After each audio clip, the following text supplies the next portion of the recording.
नमस्कार, मी श्वेता. न्यूज 18 लोकमतच्या तमाम मराठी आणि अमराठी प्रेक्षकांना मराठी भाषा दिनाच्या मनपूर्वक शुभेच्छा. 27 फेब्रुवारी ज्येष्ठ कवी कुसुमाग्रज यांची जयंती आणि मराठी भाषा दिन हा आपल्या मराठी जनांसाठी एक प्रकारचा उत्सवच असतो. आपण जन्मलो मराठी, वाढलो मराठी आणि आता जगतोय सुद्धा मराठी. मला अभिमान आहे मी मराठी असल्याचा आणि तो तुम्हालाही असणारच, कारण आपल्या मराठी भाषेने आपल्याला काय दिलं, मराठी भाषेचं आपल्या जीवनातलं काय महत्त्व हे जाणून घेणंच खूप मोठी गोष्ट आहे. महाराष्ट्रातले नामवंत मराठी साहित्यिक ज्यांनी मराठी भाषेला समृद्ध केलं, त्या मराठी साहित्यिकांना पाहण्याची, ऐकण्याची पर्वणीच आज दिवसभर तुम्हाला न्यूज 18 लोकमतवरती अनुभवायला मिळतोय. आणि मराठी न्यूज चॅनलच्या इतिहासामध्ये प्रथमच संपूर्ण महाराष्ट्रातील जवळजवळ 50 मराठी लेखक, कवी, साहित्यिक, पत्रकार हे तुमच्या भेटीला येत आहेत, कारण न्यूज 18 लोकमतवर आज साहित्य संमेलन भरलेलं आहे आणि या साहित्य संमेलनाचं दुसरं पुष्प आहे मराठीचा प्रचार आणि प्रसार. ऐकूयात नामवंत साहित्यिकांना. मराठी भाषा ही केवळ व्यवहाराची भाषा नाही, तर ती एक संस्कृती आहे, ती एक जीवनाची पद्धत आहे. आणि मराठी भाषेचा उगम हा फार प्राचीन काळापासूनचा आहे आणि त्यामुळे ती एक जीवन पद्धतीच झालेली आहे. आपण कल्पनासुद्धा करू शकत नाही की मराठी भाषेशिवाय काही करू शकू. आणि म्हणून या भाषेचा प्रचार प्रसार करण्यासाठी त्याच्यातलं एक आपलं सगळ्यांचं स्वप्न आहे की अभिजात भाषेचा दर्जा मराठीला मिळावा, म्हणून प्रयत्न चालू आहेत. अगदी अलीकडे आम्ही सर्व तऱ्हेचे पुरावे पुन्हा एकदा केंद्र सरकारला सादर केले की ही मराठी भाषा अभिजात भाषेचा दर्जा मिळण्यासाठी कशी पात्र आहे, कशी योग्य आहे. दक्षिणेतल्या सगळ्या भाषांना हा दर्जा मिळालेला आहे. तेलुगू, कन्नड, तमिळ किंवा मल्याळम ह्या भाषांना मिळाले. मराठीचा हा हक्क आहे आणि त्यासाठीचे सगळे पुरावे दिल्यानंतर केंद्र सरकारची जी भाषाविषयक समिती आहे तिने समाधान व्यक्त केले की तुम्ही सगळे हे दस्तावेज दिलेले आहेत, आता आम्ही त्याची शिफारस करतो. शिवाय साहित्य अकादमीने सुद्धा ह्याची शिफारस केलेली आहे. आता प्रतीक्षा आहे की सर्वोच्च पातळीवरून हा पुरस्कार जाहीर होणं. प्रत्येकानं आपलं मराठी पण टिकवावं. जे मराठी आहेत जगाच्या पाठीवर जेथे जेथे, त्यांनी मी मराठी आहे हे गर्वानं सांगावं, अभिमानानं सांगावं. मराठी ग्रंथालयांना एक चांगले दिवस यावेत, लोकांनी वाचत राहिलं पाहिजे. समाज माध्यमांवर मराठी दिसतं आपल्याला, पण त्याहीपेक्षा मराठी पुस्तक टिकलं पाहिजे. मराठी साहित्य अधिक प्रगल्भ व्हायला पाहिजे. ते होतच आहे, फक्त त्यानुसार पिढी बदलली, थोडीशी धोरणं बदलतील, विचार बदलेल, पण भाषा टिकणार. भाषा कोणतीही मरत नाही. समाज माध्यमांवरचं साहित्य हे वेगळ्या प्रकारचं साहित्य आहे. लोकांना त्याचं कदाचित मनोरंजन होत असेल, पण साहित्य हे मी वेगळ्या अर्थानं म्हणतो. समाज माध्यमांवरती मनोरंजन आहे. मराठी भाषेतून काही चर्चा, प्रतिवाद, वाद होत असते. समाज माध्यमांशी माझा फार संपर्क आणि संबंध येत नाही आमचा, अनेकांचा. अजूनही आम्ही पुस्तकं, वृत्तपत्र या माध्यमातूनच काम करणारी माणसं आहोत आणि ते टिकाव, विशेषतः मराठी ग्रंथालयांना ऊर्जितावस्था प्राप्त. वास्तविक जे चांगलं असते त्याचा प्रसार करावा लागत नाही. आमच्या बागेमध्ये फुलं उमलली आहेत. त्या सुगंधी फुलांचा दरवळ सकाळी सर्वत्र पसरतो. तो स्वयंभू आहे, तर प्रसार करावा त्या अर्थाने लागत नाही. चांगलं असेल ते विकलं जाणार आहे आणि त्या दृष्टिकोनातून मराठीच्याकडे पाहायला पाहिजे. की शासन देखील आपल्या परीने करत आहे की उत्कृष्ट ग्रंथांना पारितोषिके देत आहे आणि नवीन लेखकांना देखील प्रोत्साहन देत आहे. तसं पाहिलं तर महाराष्ट्रामध्ये उदंड जाहीरले पुरस्कार अशी परिस्थिती निर्माण झालेली आहे. परंतु काही मानाचे, सन्मानाचे पुरस्कार दिले जात आहेत. म्हणजे साहित्य निर्मिती होत आहे. काही चांगल्या साहित्य कृतींच्या आवृत्त्यावर आवृत्त्या निघत आहेत. कादंबऱ्यांच्या आवृत्त्या निघत आहेत. हे कशाचं द्योतक आहे की ते प्रसारित होत आहे, ते पुढे जात आहे आणि काही प्रकाशकांकडे अतिशय सुंदर अशी वाखाणण्यासारखी वितरणी व्यवस्था आहे. मराठीचं स्थान उंचावण्याची जबाबदारी आहे मराठी चित्रपट, मराठी नाटक, मराठी कादंबरी ही साहित्यिकांची जबाबदारी. विजय तेंडुलकरांच्या नाटकाचा ब्रॉडवेवर शो झाला ते वैभव मराठी नाटकाला मिळालं. नामदेव ढसाळांच्या कविता जर्मनीत सुद्धा वाचल्या गेल्या, ते वैभव नामदेव ढसाळामुळे मिळालं आपल्या मराठीला. असं सकस साहित्याची निर्मिती करणं ही जबाबदारी आता साहित्यिकांची आहे. त्यासाठी साहित्य संमेलनातून जास्त प्रयत्न होणं अत्यंत गरजेचं आहे.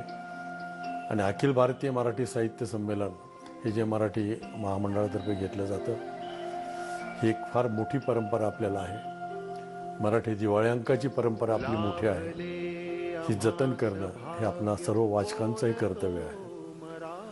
जेव्हा आपण पुस्तके वाचतो तर पुस्तक आणि आपल्यामध्ये कुणी नसतं, तर प्रत्येक शब्दाचा आपल्यावर संस्कार घडत असतो.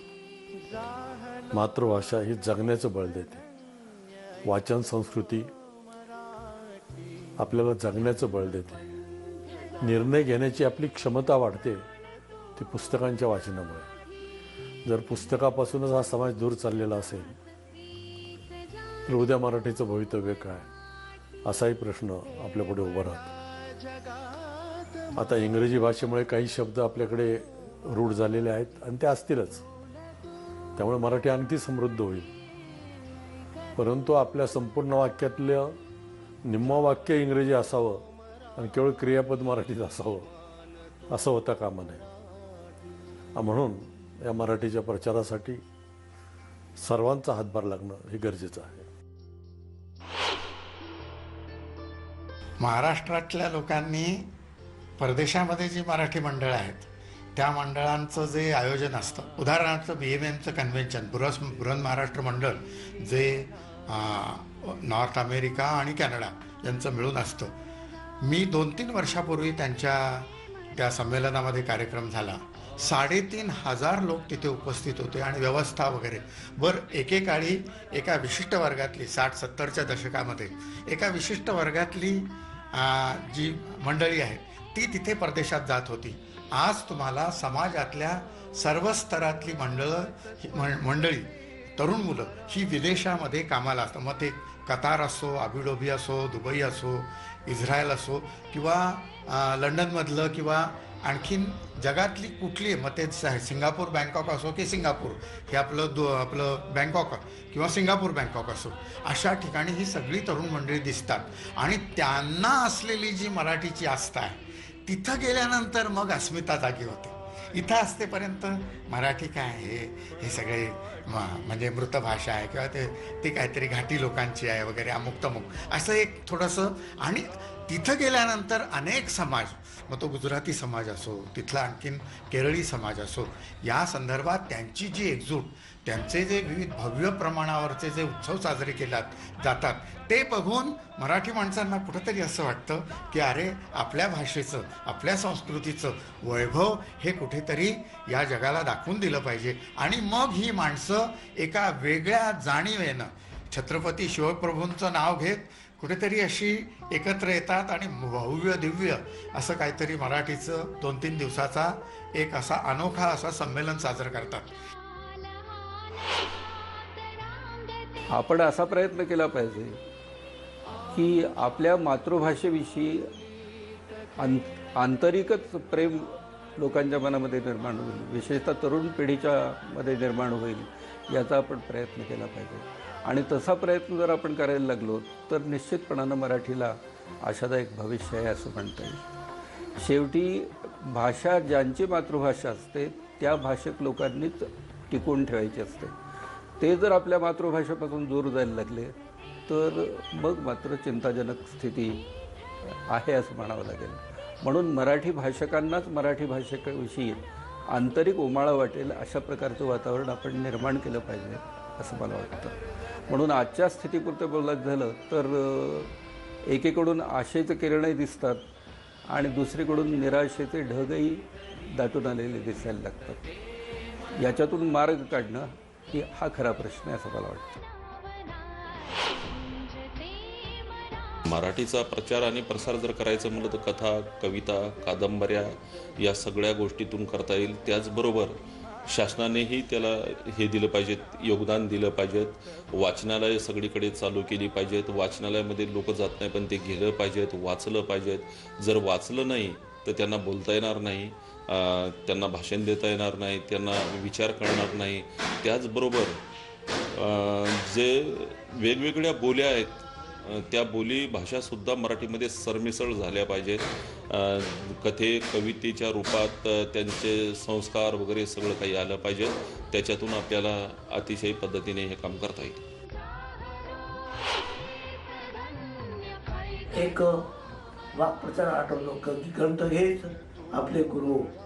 तेव्हा आपले मराठीतले जे जुनी पानी पुस्तकं आहेत, नवनवीन ज्या ग्रंथ आहेत, त्याचं वाचन आपल्याकडनं व्हायलाच हवं. आपण त्याच्यावर प्रेमच केलं पाहिजे. आणि त्याच्यामुळे काय होईल की ते वाचल्यानंतर आपलं मनही विचार करायला करू लागेल आणि आपली मराठीचा प्रचार आणि प्रसार हा जास्तीत जास्त क्लासिकरित्या कसा होऊ शकेल यातनं हा मार्ग आपल्याला सापडणार आहे.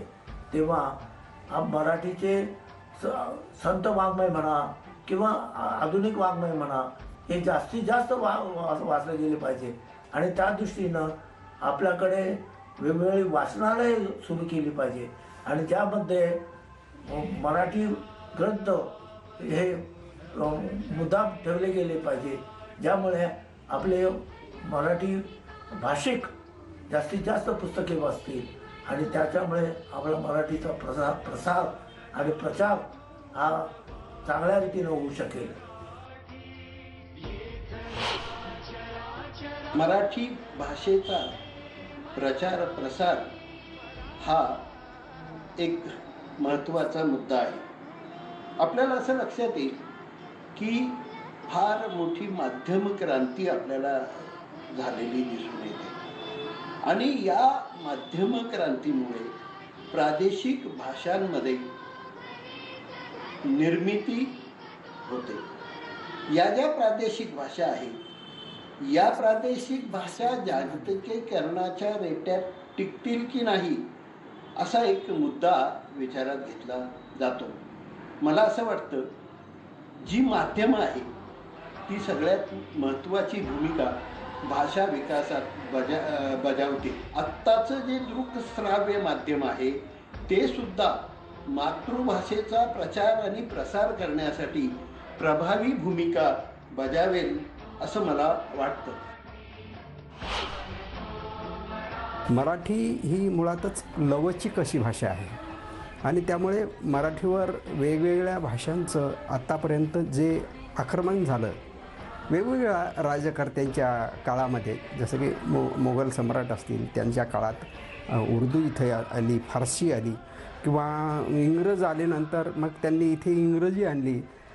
ह्या भाषा मराठीने आत्मसात केल्या असं म्हणू आपण किंवा मराठीने त्यातला बराचसा भाग हा शब्दांच्या रूपाने स्वीकारला आणि म्हणून मराठी ही अजूनही अबाधित आहे. ती काही पूर्णतः नामशेष वगैरे झाली नाही किंवा इथून पुढे सुद्धा जेव्हा काळ अशा बाबतीत काही घटना घडतील त्यामुळे मराठीला बाधा येण्याचं काही कारण नाही.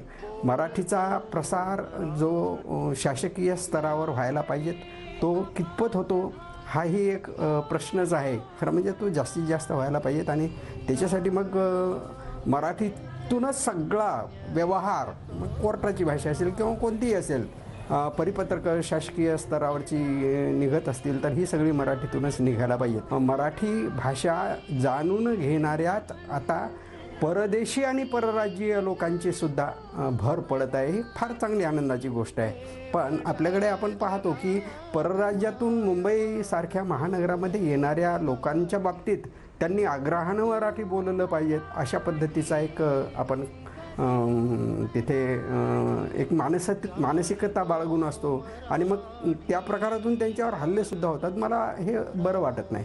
आपण त्यांची मानसिकता कशी बदलवता येईल याचा आपण अधिक विचार केला पाहिजेत आणि खरं म्हणजे त्यांनीसुद्धा हे जाणीवपूर्वक स्वीकारलं पाहिजे की जर मी महाराष्ट्रामध्ये माझं जे काही जगण्याचं साधन आहे ते मिळवण्यासाठी जर आलो असेल तर मी मराठी बोललीच पाहिजे. जसे की आपण कलेक्टर स्तरावरचे जे कोणी येत असतात ते बाहेर राज्यातले असतात आणि ते प्रयत्नपूर्वक त्या राज्याची मराठी ज्या राज्यामध्ये त्यांना कुठे जायचं असते नोकरी करायला त्या राज्याची भाषा ते शिकत असतात. तर असं हे मराठीचं सुद्धा व्हायला पाहिजेत आणि ते झाल्याशिवाय मला वाटतं मराठीला आणखी चांगले दिवस आल्याशिवाय राहणार नाहीत. आत्ता आपण काय मराठी भाषेचा प्रचार आणि प्रसार करणार की कठीण काळामध्ये, कोरोनाच्या काळामध्ये आणि एरवीही आपण मराठी भाषेसाठी आपण खूप काही उमाळ्यानं बोलतो असं नाही. असं म्हटलं जातं की मराठी माणसाला राजकारणाचं आणि नाटकाचं वेड आहे. पण हे वेड आपल्याला मराठी भाषेच्या संदर्भामध्ये फारसं आहे असं दिसत नाही. आपण बरेचदा आपल्याला रोजीरोटी देणारे किंवा देणाऱ्या ज्या भाषा आहेत त्या भाषांमध्ये आपण प्रावीण्य मिळवण्याचा प्रयत्न करतो, परंतु मराठीच्या विकासासाठी खूप आतून आणि मराठी एके मराठी असं काही आपण करतो असं काही मला दिसत नाही. माझ्या गेल्या 40-45 मराठी साहित्याच्या एकूण प्रवासामध्ये असं मला कोणी भेटलेलं नाही. म्हणजे लेखक असेल तर तो म्हणतो की आपण मराठीमध्ये लिहिलं पाहिजे, आपण मराठी माणूस असेल तर आपण सहजपणानं म्हणतो की मराठी भाषेवरचं आपलं प्रेम आपण सिद्ध केलं पाहिजे. पण प्रत्यक्ष व्यवहारामध्ये कसा प्रसार करावा, कसा प्रचार करावा हा प्रश्न मला मराठी भाषेच्या जपणुकीसाठी म्हणजे कोरोना नव्हता तेव्हाही, काळ कठीण नव्हता तेव्हाही प्रश्न होता आणि आजही हा प्रश्न आता तर आणखी कठीण झालेला आहे की मराठी भाषेसाठी आपल्याला कसं काय काय करते. आणि म्हणून मग वेबिनार्स असतात, सेमिनार असतात आणि याच्यावरती आपण काहीतरी उपक्रम करणं आणि एकमेकांशी बोलणं याच्या पलीकडे प्रत्यक्षामध्ये आत्ता तरी मला स्वतःला अशी पटकन नवी दिशा सापडताना दिसत नाही. भाषिक अस्मिता जाग्या करणं जर आपणाला जमलं तर आपण भाषेचा प्रसार करू शकतो, प्रचार करू शकतो. पण हा उपाय कधी कधी आपल्याकडे जालीम होताना आपणाला दिसतो. विवेकी पद्धतीनं हा जर उपाय आपण केला तर भाषेच्या प्रसारासाठी तो अतिशय चांगला उपाय आहे. आपली भाषा सोडून ज्या कारणासाठी लोक इतरत्र जात आहेत त्या कारणांचा शोध घेऊन त्या कारणांचं जर निराकरण आपण केलं तर मला वाटतं भाषेचा आणखी प्रसार होईल आणि भाषा आणखी लोकांपर्यंत पोहोचेल. उदाहरणार्थ, मराठी भाषा शिकल्यामुळं जर रोजगार मिळत असेल तर लोक मराठी आवर्जून शिकतील. त्याच्यामुळं रोजगाराची निर्मिती मराठी भाषेमुळे असली पाहिजे. मराठी भाषा शिकली, मराठी भाषा वापरली तर आपलं भवितव्य निर्माण होईल याची खात्री लोकांना असली पाहिजे. मराठी भाषेमध्ये ठसठसीतपणा, उठावदारपणामुळे काही लोक उर्दू हिंदीकडे आकर्षित होतात. तो ठसठसीतपणा, उठावदारपणा मराठीमध्ये आणला पाहिजे. उपयुक्तता मराठी भाषेची वाढवली पाहिजे. भाषेसंबंधीच्या ह्या ज्या गोष्टी आहेत या गोष्टींच्या मध्ये जर वाढ केली तर आपोआपच भाषेचा प्रसार होतो. जास्तीत जास्त लोक या भाषेकडे आकर्षित होतात, जास्तीत जास्त लोक ही भाषा वापरतात. याशिवाय भाषा अनेक माध्यमातून लोकांच्या समोर जाते. चित्रपटामधून, गाण्यामधून, कथांमधून, कवितांमधून, भाषणांमधून लोकांनी आवर्जून हे जर केलं तर याच्यामधून लोकांपर्यंत जाता येतं. आपल्याकडं पूर्वी आज मराठी चित्रपट देशभर गाजत नाही. दाक्षिणात्य चित्रपट देशभर गाजतात, त्यांचे हिंदी रूपांतर होऊन ते आपण पाहतो. पण आपल्या मराठी चित्रपटाचं कधी हिंदी रूपांतर झाले, डबिंग झाले, ते चित्रपट देशभर गाजलेत असं कधी होत नाही. एकेकाळी असं होतं. व्ही शांतारामपासून दादा कोंडक्यांपर्यंत लोकांना मराठी भाषेतल्या चित्रपटाने खिळवून ठेवलं होतं. आज चित्रपट खिळवून ठेवू शकत नाहीत म्हणून लोक इतरत्र जात आहेत. तसे चित्रपट मराठी भाषेत निर्माण झाले पाहिजे, तशा कविता मराठी भाषेत निर्माण झाल्या पाहिजे, तसं लेखन, कथा, कादंबऱ्या मराठी भाषेत निर्माण झाल्या पाहिजे.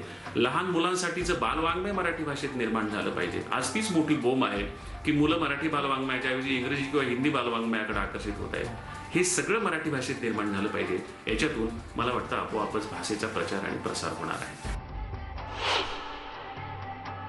जे इतके दिवस शक्य वाटत नव्हतं की ही सगळी शास्त्राची जी पुस्तकं आहेत ती मराठीत आणता येतील का, सहजपणानं आणता येतात. जिथे भगवद्गीता ही माऊलीनं ज्ञानेश्वरीच्या रूपानं मराठीत आणली तिथे ही शास्त्राची पुस्तकं सहजपणानं आपल्याला आणता येतात.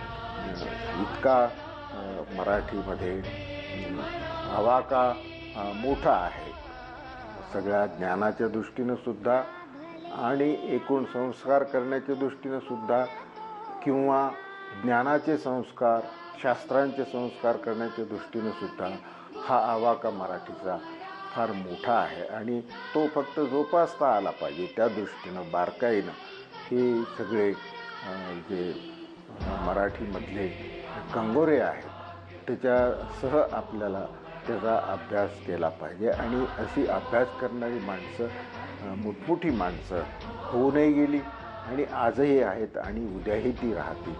आणि अशा माणसांच्या विद्वत्तेला जेव्हा मराठीचा स्पर्श होतो तेव्हा मराठीही मोठी होते, ही माणसंही मोठी होतात.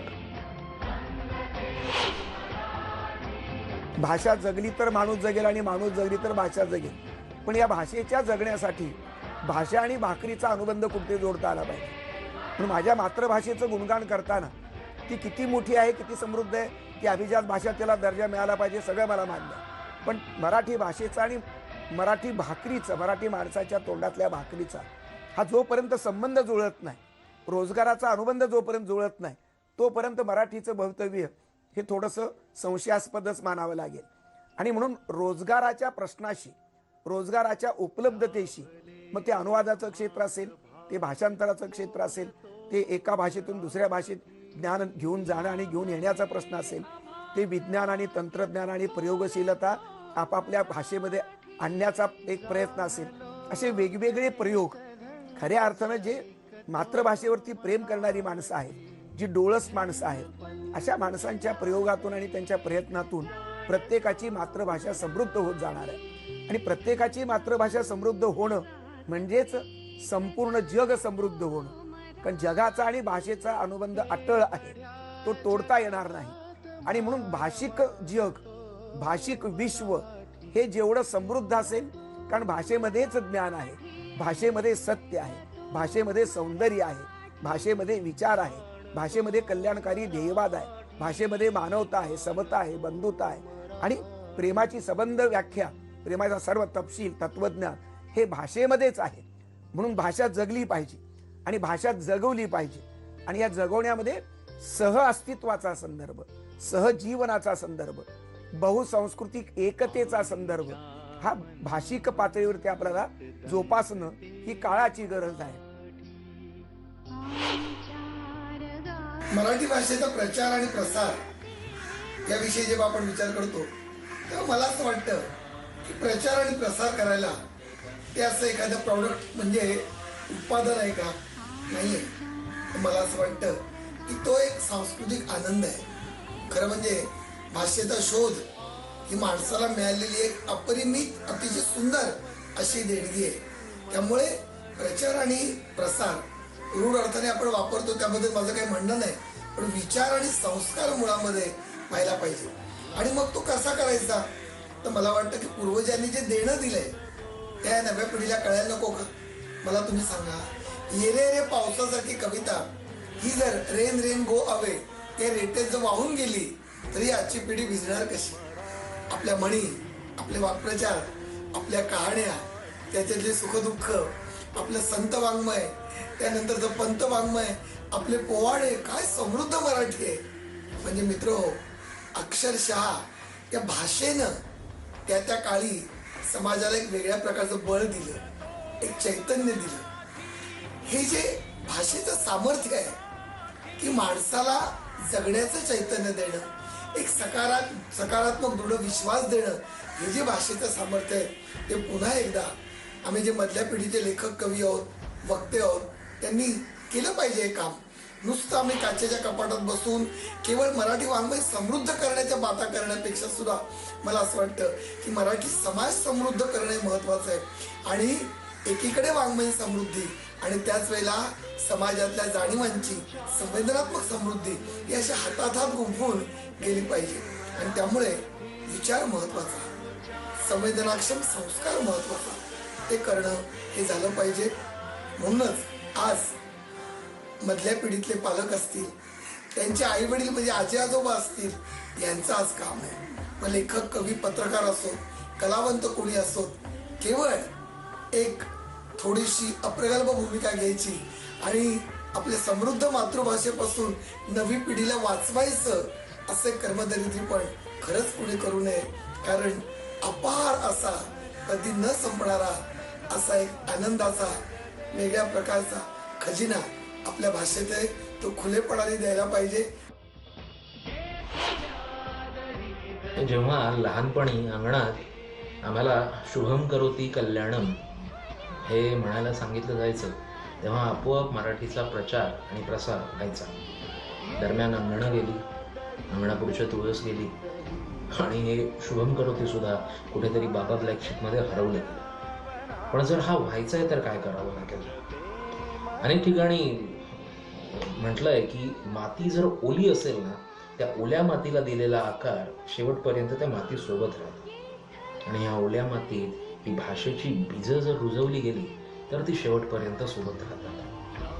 तोच प्रकार आहे. जर लहान मुलांमध्ये मराठी रुजली, त्यांना आवडतील अशा गोष्टी, त्यांना आवडतील अशी पात्र, म्हणजे आता इंग्लिशमध्ये आपण बघायला गेलो तर हॅरी पॉटर आहेत, ही सगळी त्यांच्या आवडत्या मिकी माऊस, ह्या सगळ्या गोष्टी जर मराठीतून त्यांच्यापर्यंत पोहोचल्या, त्यांना कळायला लागल्या, तर आपोआप प्रचार होईलच, प्रसारही होईल. मजेची गोष्ट अशी आहे की इंग्रजी ही भाषा, ह्या इंग्रजी भाषेला नोकरी चिकटवून देण्याचं जो काही लेबल चिकटलं, त्याच्यामुळे तिच्याकडे बघण्याच्या दर्जातही फरक आला. मराठी भाषेला जेव्हा नोकरीसाठी किंवा नोकरीसाठी फलदायी अशी ही भाषा ठरेल, त्यावेळेला आपोआप ह्या भाषेचा प्रचार होऊ लागेल. लोक मराठी आपोआप बोलू लागतील. तर मराठी भाषा दिनानिमित्तानं न्यूज 18 लोकमतच्या या मालिकेमध्ये दुसऱ्या पुष्पात मराठी भाषेचा प्रचार आणि प्रसार या अंतर्गत जे काही दिग्गजांनी आपली मतं मांडली, ज्या साहित्यिकांनी मतं मांडली, तशीच आणखीन साहित्यिक दिशा शेख असतील किंवा प्रतिभा सराफ, दीपा ठाणेकर यांची सुद्धा आपण मतं जाणून घेणार आहोत. अगदी एका छोट्याशा ब्रेक नंतर पाहत राहा न्यूज 18 लोकमत. ब्रेकनंतर स्वागत. मराठी भाषा दिनाच्या निमित्तानं न्यूज 18 लोकमत वरती आपण जी मालिका पाहतोय, न्यूज 18 लोकमतचा हा उपक्रम, आणि या अंतर्गत आपण मराठी भाषेचा प्रचार आणि प्रसार यासाठी काय केलं पाहिजे या संदर्भातली दिग्गजांची, साहित्यिक, कवी, पत्रकार यांची आपण मतं जाणून घेतोय. ऐकूयात आणखीन काही साहित्यिकांना. पालकांनी आपल्या मुलांशी चांगलं मराठी बोलायला पाहिजे. शक्य झालं तर त्यांना मराठी भाषेतनं शिकवलं पाहिजे. कारण मराठी भाषेतनं मुलं शिकली तर त्यांना न्यूनगंड येईल, त्यांना इतर भाषा पुढे जाऊन जमणार नाहीत. हा विपर्यास किंवा हा चुकीचा विचार खरं तर फक्त पालकांच्याच डोक्यात असतो. मुलं शिकवाल तितक्या भाषा खरं तर शिकतात आणि अर्थातच त्याच्यात सर्वप्रथम भाषा त्यांना आपली मातृभाषा शिकवायला पाहिजे. हे काही फार मोठं खगोलशास्त्र नाही आहे, साधं सामान्य ज्ञान आहे. आणि त्या व्यतिरिक्त मला असं वाटतं की म्हटल्याप्रमाणे मराठीच्या जास्तीत जास्त फक्त साहित्य संमेलनापुरतं मराठी मर्यादित राहता कामा नये. वेगळ्या वेगळ्या प्रकारचे व्याख्यानमाला, वेगळ्या वेगळ्या प्रकारच्या कवितांचे म्हणजे काय म्हणतात, जसे पूर्वीच्या मुशायरे वगैरे व्हायचे तशा प्रकारे झाले पाहिजेत. आणि त्याच्यात मोठ्या मोठ्या मराठी लोकांनी सहभाग घेतला पाहिजे. आणि ह्या सगळ्या गोष्टी कुठेतरी सुरुवात करतील एका मोठ्या सांस्कृतिक मराठीच्या एका पुनर्गमनाकरता. आणि असं येत्या काळामध्ये व्हावी अशी माझी अगदी दांडगी इच्छा आहे. आणि आम्हाला पूर्ण विश्वास आहे की कुठेतरी याची सुरुवात आपण सगळे करू. आज महाराष्ट्रामध्ये बऱ्याच इंग्रजी शाळा आहेत की जिथे मराठी हा विषय ऑप्शन म्हणून दिला जातो. मला असं वाटतं की तो ऑप्शन नसला पाहिजे, तो कंपल्सरी म्हणून शिकवला पाहिजे. मुलांना त्या संदर्भाने त्यातलं जेवढं येईल तेवढं का होईना, पण किमान मराठी त्या माध्यमातून येणाऱ्या पिढीला आपण देऊ. नाहीतर येत्या काळामध्ये भांडवलीकरणाच्या प्रवाहामध्ये मराठीला पूर्णतः अपभ्रंशित करण्याचं काम तर एकटं होईल किंवा संपुष्टात येण्याचं काम होईल. तर ह्या प्रचार प्रसारासाठी जसं संत महात्म्यांनी मोठ्या प्रमाणामध्ये समृद्ध मराठी साहित्याची निर्मिती केली, त्यानंतर आत्ताच्या काळामध्ये पण नामदेव ढसाळ असतील किंवा नेमाडे असतील किंवा अरुण कोलटकर असतील, असे बरेच लेखक आहेत की ज्यांनी मराठी भाषेला समृद्ध करण्यासाठी वेगवेगळे प्रयोग केलेत. तर असे प्रयोग करणाऱ्या लेखकांची मराठीला खूप गरज आहे. प्रचार प्रसारासाठी, मराठीच्या वापरासाठी शासनाच्या सहकार्याचीही तितकीच गरज आहे असं मला वाटतं.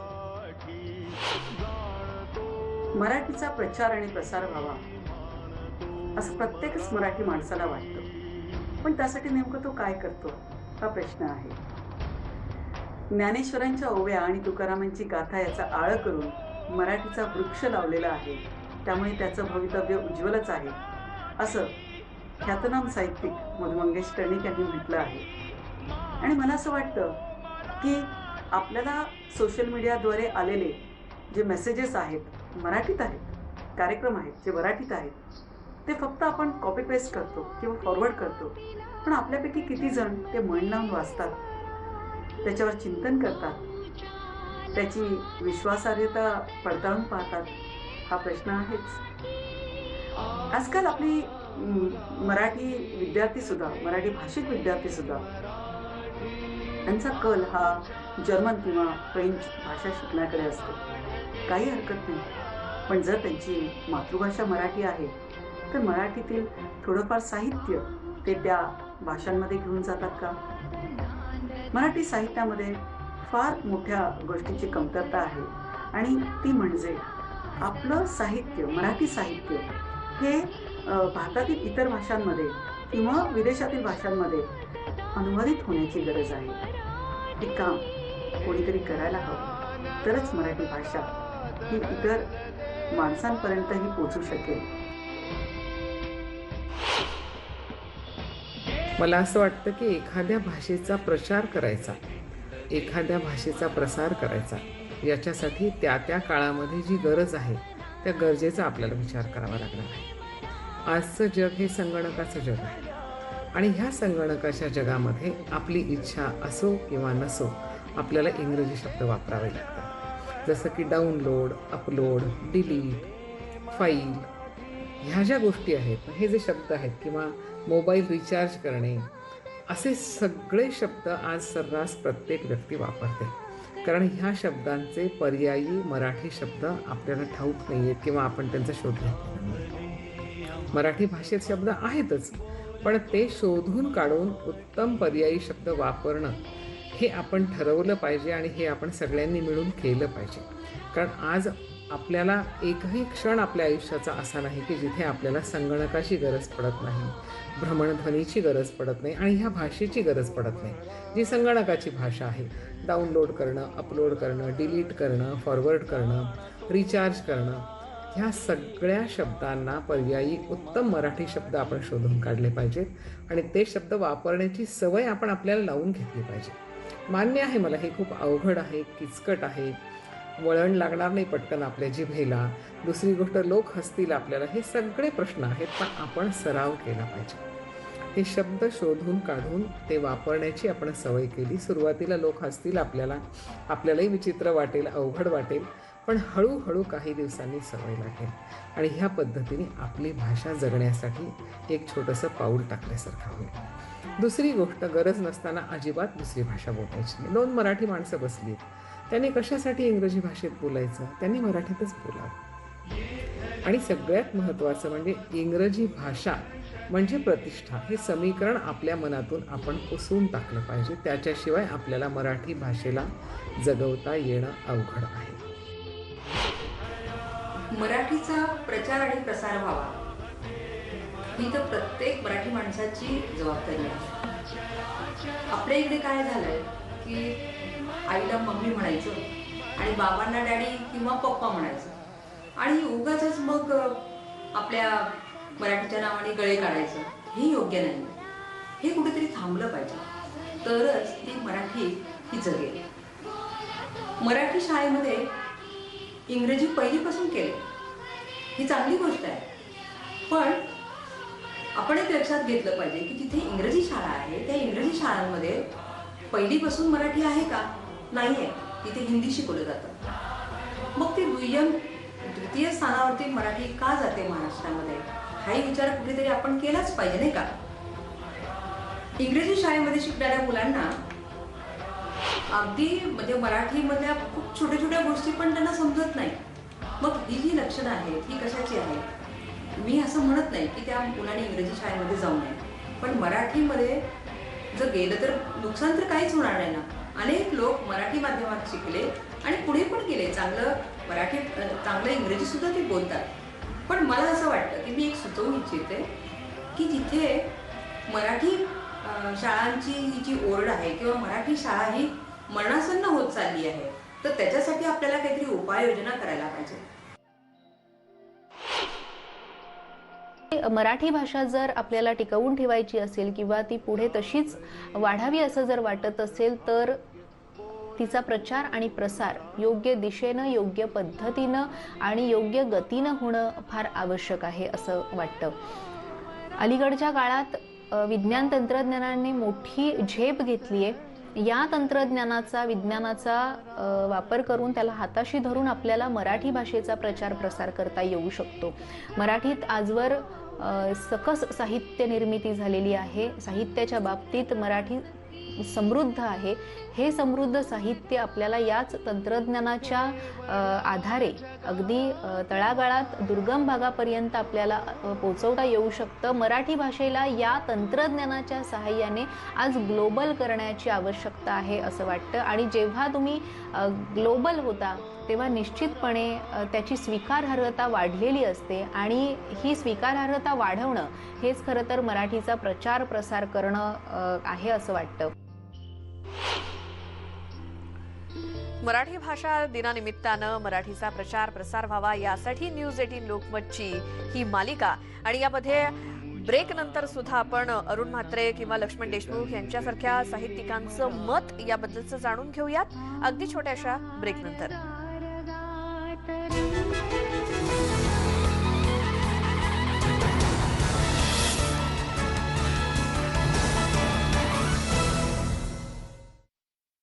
प्रायोजक उकाया advanced tubular technology inverter battery.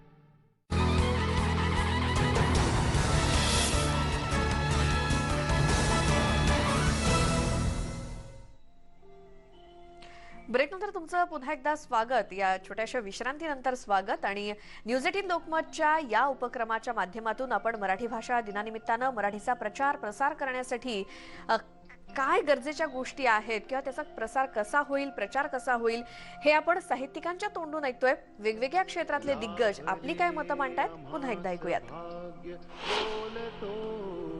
प्रसाराची एक जबाबदारी स्वाभाविकपणे आपल्याला सगळ्यांना पडते, विशेषतः कलाकारांना पडते. कलाकार, साहित्यिक किंवा कला क्षेत्रातली जी काही माणसं आहेत त्यांच्यावर जास्त ही जबाबदारी आहे. एक तर थोडंसं असं झालेलं आहे की ह्या इंग्रजीच्या प्रभावामुळे आपण थोडेसे दमून गेलेलो आहोत आणि हे नाकारण्यात काही अर्थ नाही. इंग्रजी ही जागतिक भाषा आहे आणि त्या जागतिक भाषेवर गेल्यामुळे आपला विकास होतो असा एक समज सगळ्यांचा जो पसरवलेला असला तरी समज झालेला आहे. आणि ती खूप मोठी घोडचूक आपण करून चुकलेलो आहोत की आपल्या सगळ्या मुलांना आता इंग्रजी माध्यमामध्ये आपण घातलेलं आहे. पण हे इंग्रजीचं सगळं करताना आपला श्वास मराठी ठेवावा, आपली वाचा, आपली वाणी मराठी ठेवावी, आपला सगळं सांस्कृतिक जीवन मराठी ठेवावं, ही मला असं वाटतं की मोठी जबाबदारी आहे. आणि ती जबाबदारी घेण्याचं काम सगळ्या कलाकारांनी करावं असं मला वाटतं.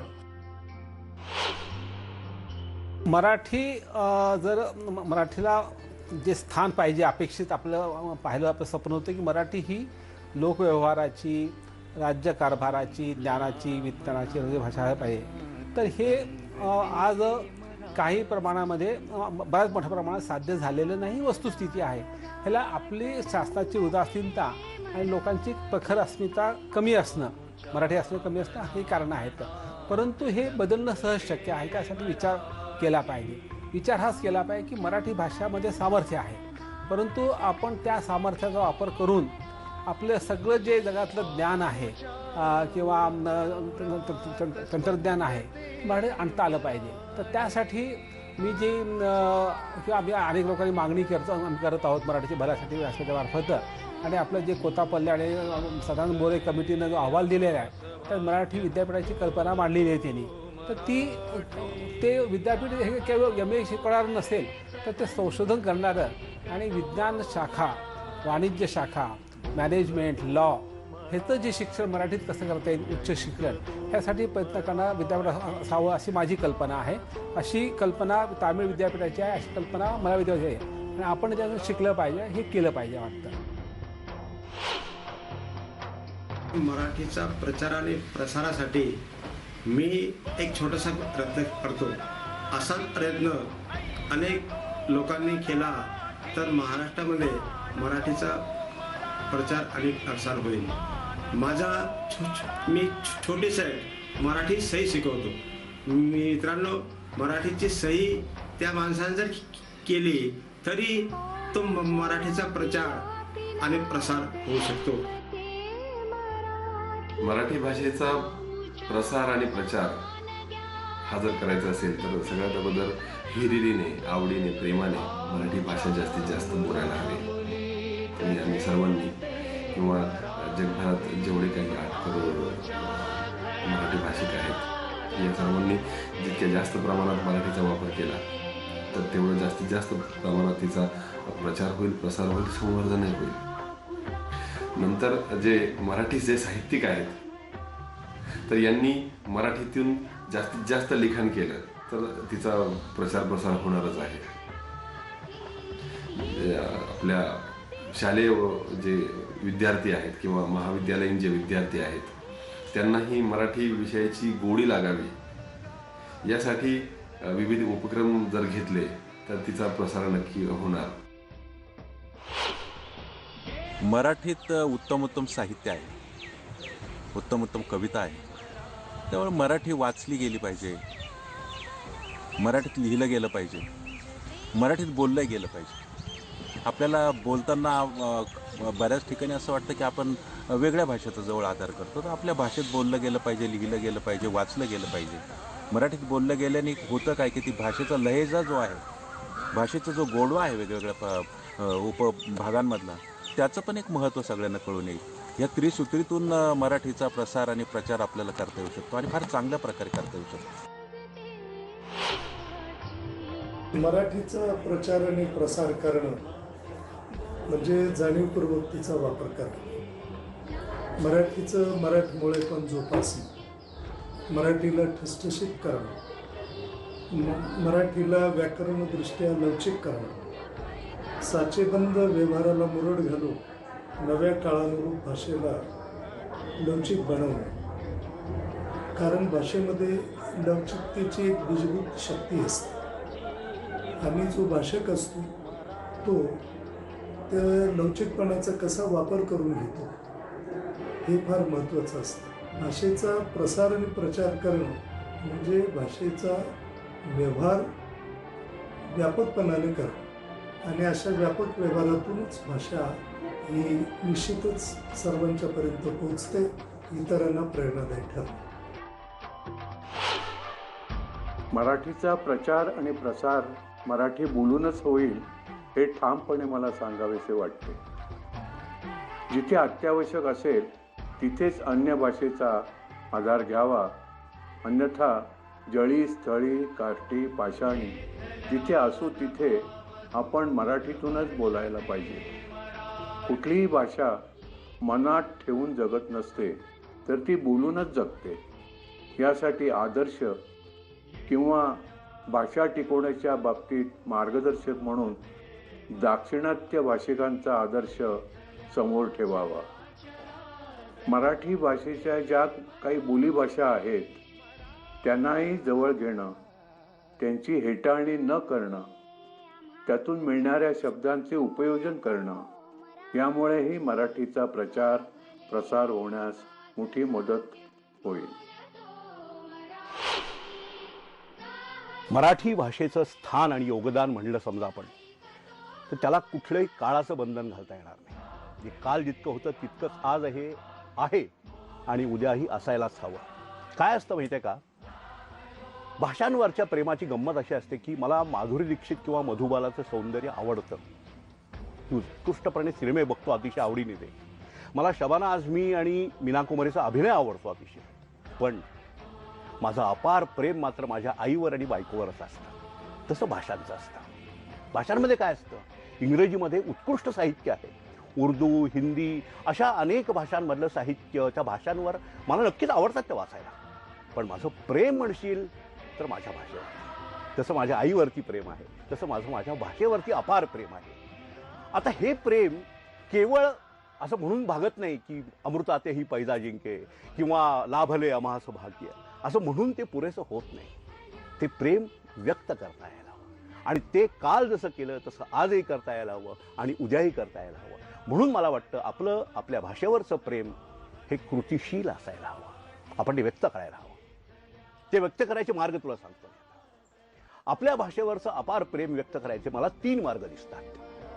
पहिला मार्ग म्हणजे अर्थातच माझ्या भाषेमध्ये अचूक आणि डौलदार भाषा वापरून मला बोलता यायला हवं. डौलदार म्हणजे काय ते सांगतो मी, पण अचूक आणि डौलदार भाषा वापरून मला बोलता यायला हवं आणि मला लिहिता यायला हवं. म्हणजे थोडक्यात माझी अभिव्यक्ती जी आहे ती उत्कृष्ट उत्तम मराठीत व्हायला हवी. याच्यासाठी मी प्रयत्न करायला हवे. ते आपोआप होत नसायच्या गोष्टी. त्यासाठी आपण प्रयत्न करून आपली भाषा बोलण्याची, लिहिण्याची ही अधिक चांगली कशी होईल याचा प्रयत्न करायला हवा आणि अधिकाधिक माझ्या भाषेमध्ये उत्कृष्टपणे मी अभिव्यक्त व्हायला हवं. मराठी भाषा दिनानिमित्तानं न्यूज 18 लोकमतची ही पर्वणी खास मराठी प्रेमींसाठी आणि या साहित्य संमेलनाच्या या दुसऱ्या पुष्पामध्ये मराठीचा प्रचार प्रसार या संदर्भातली दिग्गजांची मतं ऐकल्यानंतर तुर्तास वेळ झाली इथेच थांबण्याची. मात्र तुम्ही पाहत राहा न्यूज 18 लोकमत.